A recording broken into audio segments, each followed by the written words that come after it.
Hello, good afternoon. Hindi natin malaman kung ano talaga ang gusto nating panahon pag tag-ulan. Nagre-reklamo tayo, umuulan at malamig. Ngayon naman na walang ulan at mainit. Reklamo naman tayo na mainit. Oh my God, ano naman na nangyayari sa atin mga ano dito. Pero guys, ipag-pray natin lahat ng mga ano ha. Ipag-pray natin lahat ng mga nasasalanta ng bagyo. Sana wala man lang magkaroon ng kaswalti sa kanila.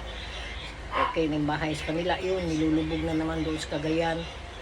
Marami nang umiiyak ng mga bata. Pag-pray natin sila guys ha, na this is Ate Jane na naghihingi ng prayer sa inyo para sa mga nasalanta ng bagyo. Ingat lang tayo guys ha, huwag natin pag-pray natin lahat ng mga kasamahan natin, mga kababayan natin, lahat ipag-pray natin mga kababayan natin.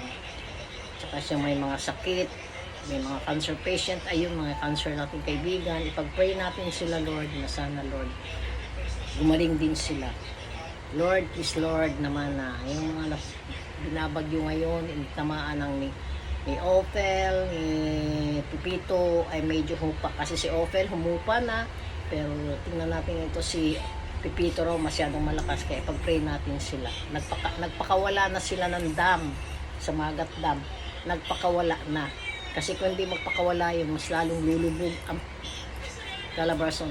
Kaya ingat-ingat tayo guys, let us pray. Sana Lord na proteksyonan tayo ni Lord lahat dito. At huwag natin sisihin ang gobyerno.